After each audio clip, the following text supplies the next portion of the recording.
मेरे ख्याल तो इजराइल को अभी स्ट्राइक करना पड़ेगा, क्योंकि उसकी क्रेडिबिलिटी एट स्टेक है, उसकी डेटरेंस कैपेबिलिटी एट स्टेक है, सवालिया निशान आ गया है। Once in a lifetime chance है, ये इजराइल छोड़ना नहीं चाहता। और फिर भी इजराइल को जो है 2 हफ्ते लग गए हैं ये अटैक करते करते, अभी तक ये अटैक नहीं हुआ है।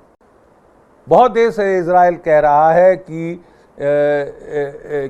ये एक ऑक्टोपस है जिसका सर ईरान है और जिसके जो टेंटिकल्स हैं वो हैं हमास, हौती, हेजबुल्ला और जो सीरियन मिलिशियाज हैं, जो शाइट मिलिशिया हैं। चट्टान को पेनिट्रेट नहीं कर सकता, तो मैक्सिमम आप उसका ओपनिंग को बंद कर सकेंगे, उसको डिस्ट्रॉय नहीं कर पाएंगे।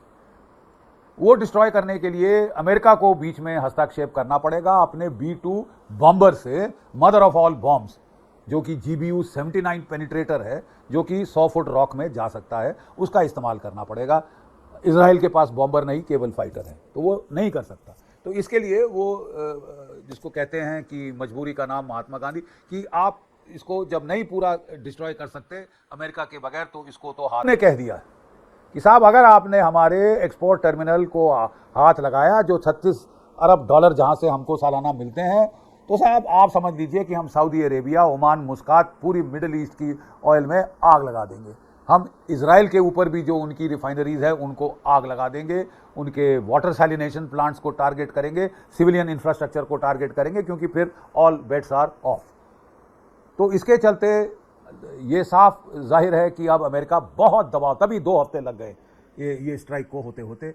हालांकि जो बाइडेन ने कह दिया है कि yes, Israel has a right to respond.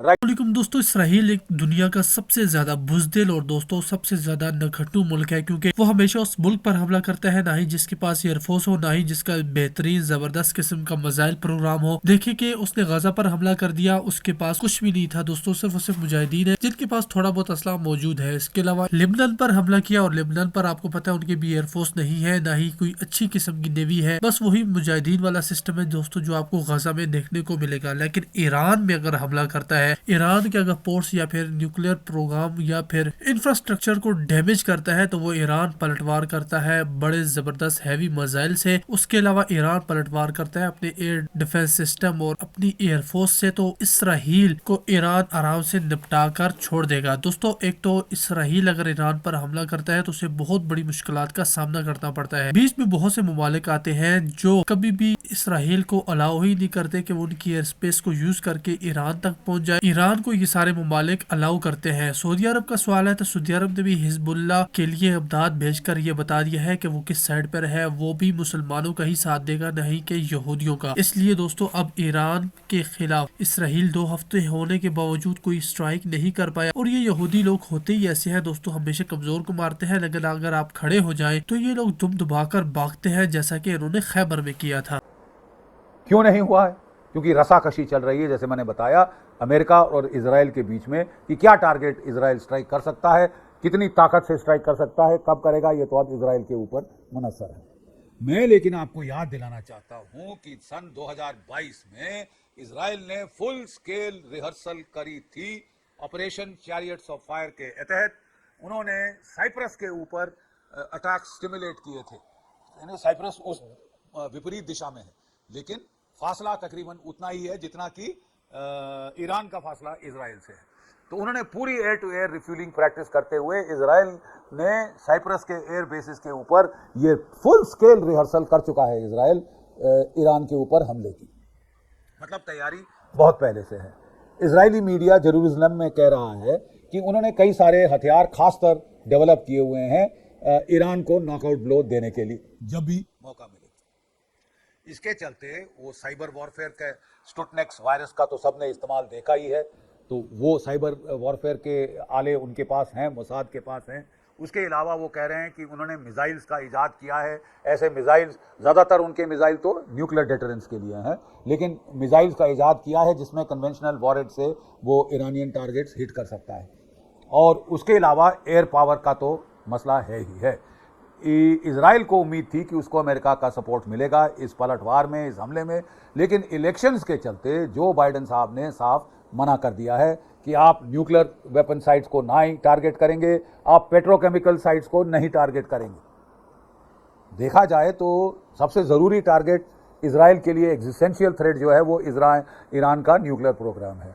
तो वो न्यूक्लियर प्रोग्राम को अगर वो टारगेट करता है, करना चाहता था, लेकिन उसे मना कर दिया है अमेरिका ने, टेक्निकल रीजंस के लिए और जियोपॉलिटिकल रीजंस के लिए। टेक्निकल रीजन कि भाई एयर टू एयर रिफ्यूलर वो कहते हैं हम अपने नहीं देंगे, आपको अपने इस्तेमाल करने पड़ेंगे। इजराइल के पास केवल 7 है, उससे वो तकरीबन 2 स्ट्राइक पैकेजेस पर डे का हमला कर सकता है। 8-8 आप समझ लीजिए F-15, F-16 और ऊपर जो कोई 20 के करीब स्टेल्थ फाइटर F-35 जो कि suppression of enemy air defences और कॉम्बैट एयर पेट्रोल का काम करें।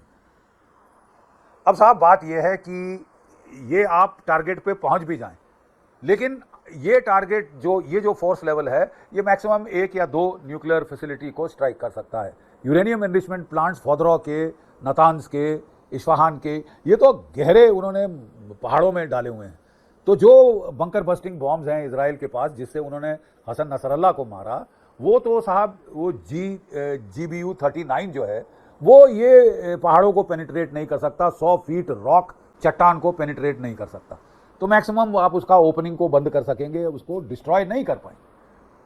वो डिस्ट्रॉय करने के लिए अमेरिका को बीच में हस्तक्षेप करना पड़ेगा अपने B-2 बॉम्बर से, मदर ऑफ ऑल बॉम्ब्स, जो कि GBU-79 पेनिट्रेटर है, जो कि 100 फुट रॉक में जा सकता है, उसका इस्तेमाल करना पड़ेगा। इजराइल के पास बॉम्बर नहीं, केवल फाइटर है, तो वो नहीं कर सकता। तो इसके लिए वो जिसको कहते हैं कि मजबूरी का नाम महात्मा गांधी, कि आप इसको जब नहीं पूरा डिस्ट्रॉय कर सकते अमेरिका के बगैर तो इसको तो हाथ मत लगाओ। नंबर 2 जो टारगेट सेट था वो मतलब मिलिट्री अगर नज़रिए से देखा जाए तो बहुत घातक। ईरान की पेट्रोकेमिकल फैसिलिटीज़, खासकर खर्ग ऑयल टर्मिनल, बंदर अब्बास की रिफाइनरी और एक्सपोर्ट साइट, और छाबहार की टर्मिनल्स और एक्सपोर्ट फैसिलिटीज़।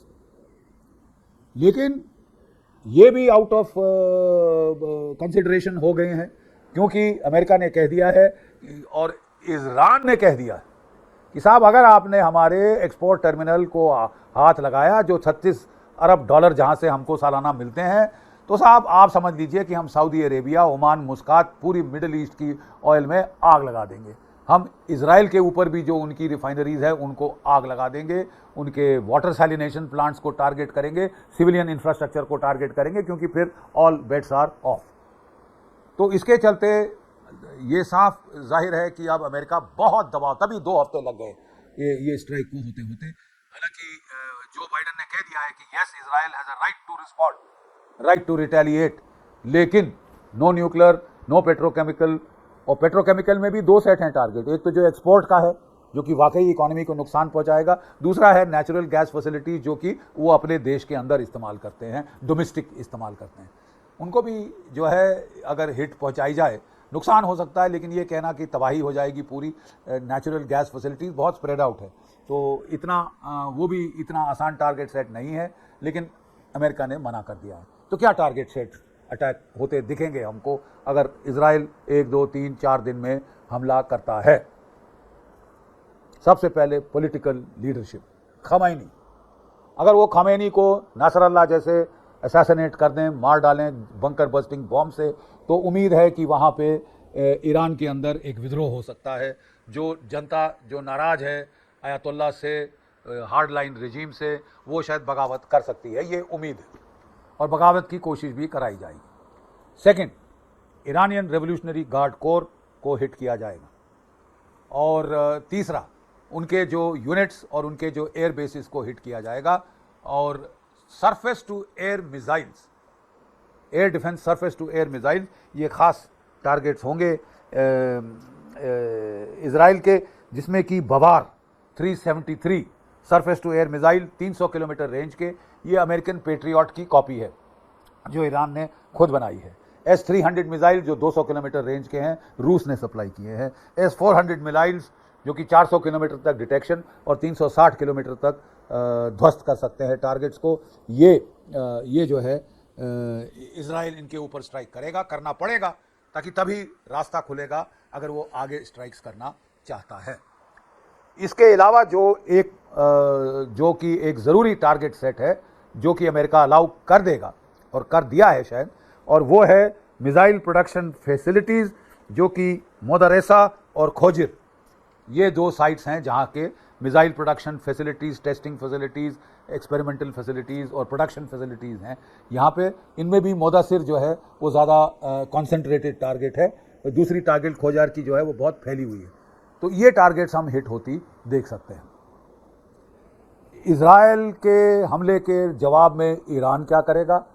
साहब, अगर कोई क्रिटिकल टारगेट सेट हिट होता है, मान लीजिए नेतन्याहू समझते हैं कि बाइडन तो लेम डक हैं, मैं मनमानी करूंगा, और वो उनके मना करते हुए भी अगर वो इजराइल की पेट्रोकेमिकल, ईरान की पेट्रोकेमिकल फैसिलिटीज़ को अटैक कर देते हैं, तो फिर काफ़ी ज़बरदस्त रिस्पॉन्ड ईरान भी कर सकता है, जिसकी हमने बताया मिसाइल स्ट्राइक्स उनके पेट्रोकेमिकल फैसिलिटीज़ पे, अरब पेट्रोकेमिकल फैसिलिटीज़ पे रीजनल वॉर शुरू हो सकती है, जो कि अमेरिका इस टाइम इलेक्शन के पहले नहीं चाहता।